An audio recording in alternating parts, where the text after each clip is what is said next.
Halo semua, jumpa lagi dengan saya Hirmas Prabowo di channel YouTube Warner Matic.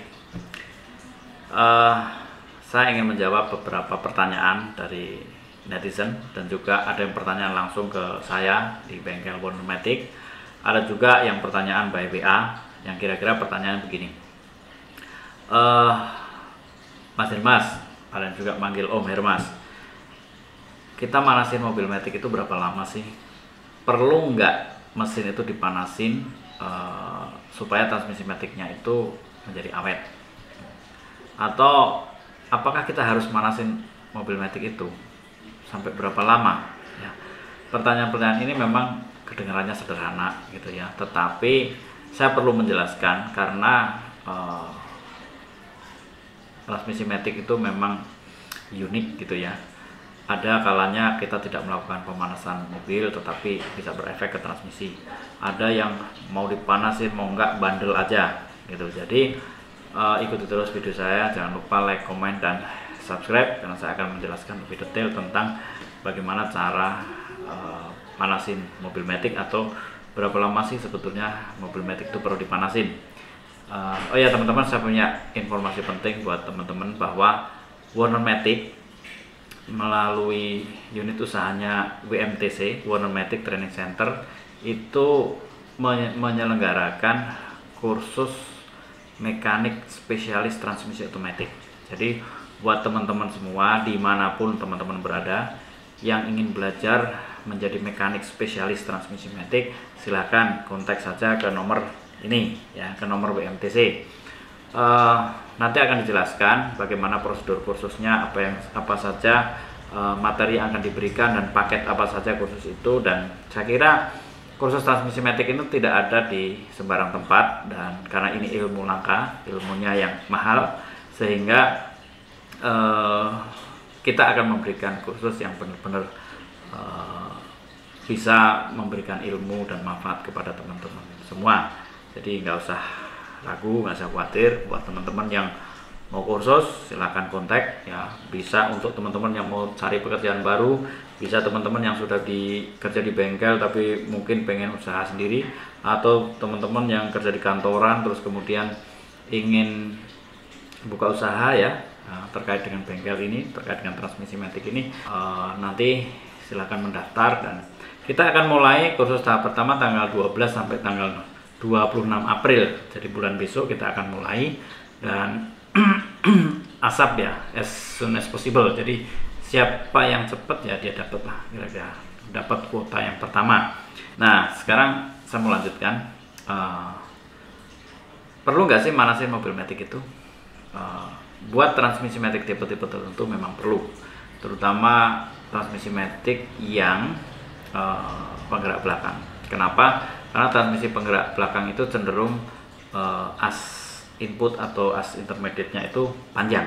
Jadi kalau mesin putarannya masih tinggi terus kita main geser-geser tuas aja, dikhawatirkan terjadi efek guncangan yang berlebihan yang kemudian bisa akan berdampak pada hubnya luka, drum clutch-nya luka gitu ya.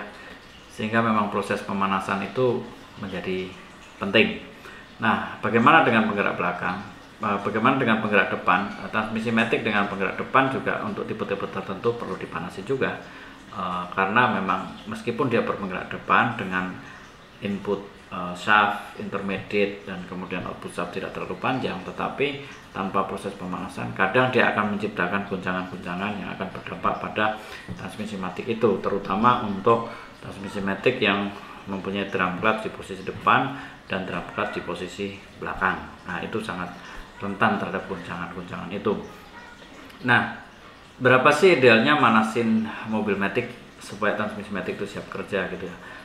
Masing-masing mobil beda. Pada mobil-mobil yang sudah teknologi maju itu manasin mobilnya relatif cepat. Kenapa? Karena ada dukungan teknologi yang memungkinkan suhu itu bisa tercapai dengan segera. Nah, memang proses pemanasan mesin ini diperlukan. Kenapa? Karena dengan mesin sudah mencapai suhu kerja, maka sistem pembakaran akan mencapai closed loop gitu ya, mencapai closed loop. Artinya di situ O2 sensor akan berfungsi, di situ map sensor akan berfungsi, dan sensor-sensor yang lain akan bekerja optimal untuk menentukan rasio udara dengan bahan bakar. Nah, ketika proses pemanasan itu tidak dilakukan, maka biasanya ya pada saat starter mobil kan RPM-nya cenderung tinggi ya, ada yang 1500 misalnya. Nah, ketika RPM 1500 itu kita paksa pindah tuas transmisi matic baik ke NR maupun ke D, maka pada putaran mesin 1500 itu pompa itu kan bekerja kencang dan menghasilkan tekanan oli yang relatif lebih tinggi, sehingga dengan tekanan oli yang relatif lebih tinggi, terus kemudian tekanan oli itu diteruskan ke clutch melalui solenoid, maka akan mengakibatkan tekanan yang berlebihan pada clutch itu. Memang clutch menjadi tidak rusak, tetapi goncangannya akan kerasa banget, jadi cet gitu. Nah, ketika goncangan itu terasa, yang kita khawatirkan efek dari goncangan itu sebetulnya yang saya sebutkan tadi bisa merusak drum clutch, bisa merusak pompa, bisa merusak reaktor misalnya, macam-macam. Jadi karena itu manasin itu saya sarankan ini menjadi hal yang wajib. Nah, berapa lama proses memanasin itu ya tergantung masing-masing mobil, dan saya kira ada yang 1 menit dia udah mencapai suhu ideal, misalnya RPM sudah mencapai RPM ideal di 700 misalnya. Ada yang butuh 2 menit, butuh 3 menit, ikuti aja maunya si mobil itu berapa menit. Yang penting RPM standar itu dicapai gitu, RPM idle itu dicapai gitu ya. Terutama untuk mesin-mesin dengan kapasitas yang besar, memang idle RPM-nya tuh cenderung lebih rendah dibanding mesin-mesin dengan kapasitas yang mesin yang rendah, karena mobil dengan kapasitas rendah biasanya RPM idle-nya cenderung tinggi, bisa di 700, 800 misalnya gitu ya. Makin kecil kapasitas mesin biasanya RPM idle-nya makin tinggi. Jadi mungkin itu ya yang bisa saya jelaskan ke teman-teman terkait dengan perlu nggak sih manasin. Jadi jawabannya perlu dan wajib gitu ya. Wajib dipanasin. Sampai berapa lama? Sampai mencapai suhu kerja yang ideal, atau sampai mencapai putaran RPM idle yang ideal. Nah, bagaimana kalau RPM idle yang ideal itu belum tercapai, misalnya RPM masih di 1000 atau di 900 atau bahkan 1100, ya baiknya jangan digeser tuas transmisi maticnya. Toh tidak menunggu sampai lama, hanya nunggu beberapa menit kemudian udah bisa jalan lagi. Nah, itu kan manasin pada saat pagi. Bagaimana setelah mobil jalan? Sama, ketika udah mobil jalan kemudian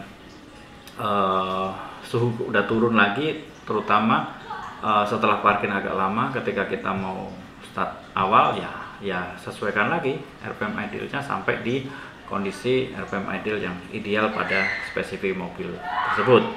Nah, pertanyaan lagi, apakah kalau tidak manasin itu akan bisa merusak transmisi matic? Pada tipe-tipe tertentu dia akan merusak transmisi matic, tetapi kerusakan yang ditimbulkan tidak seketika. Jadi kalau teman-teman bilang saya udah pakai transmisi matic lama kok, saya nggak apa-apa, nggak panasin, jalan aja, ya belum aja mungkin gitu ya.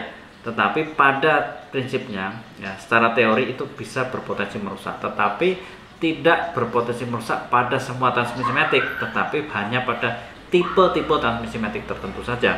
Ada yang transmisi matic memang bandel, jadi nggak dipanasin buat jalan nggak ada masalah. Ada yang seperti itu, tetapi ada yang memang nggak bandel gitu ya. Sehingga daripada kita bertaruh, daripada kita mempertaruhkan sesuatu yang besar, biaya yang besar untuk perbaikan yang seharusnya tidak perlu, ya lebih baik ya dipanasin aja gitu ya. Oke teman-teman, ikuti terus video saya, jangan lupa like, komen, dan subscribe. Kembali lagi saya ingatkan, Warner Matic membuka kursus mekanik spesialis transmisi otomatis mobil di bawah WMTC, Warner Matic Training Center. Jadi buat teman-teman yang mau ikut kursus mekanik spesialis, ikut saja, daftar aja. Karena kalau teman-teman punya ilmu, punya pengetahuan, punya pengalaman, punya skill di dalam perbaikan transmisi matic, maka teman-teman akan gampang nyari kerja, bisa membuka usaha, bisa menciptakan lapangan usaha. Yang sudah bekerja di kantor misalnya, dia pengen punya bisnis sampingan, bisa juga mereka melakukan itu. Jadi ikuti terus dan segera mendaftar, jangan ketinggalan. Oke, see you, salam Warner Matic.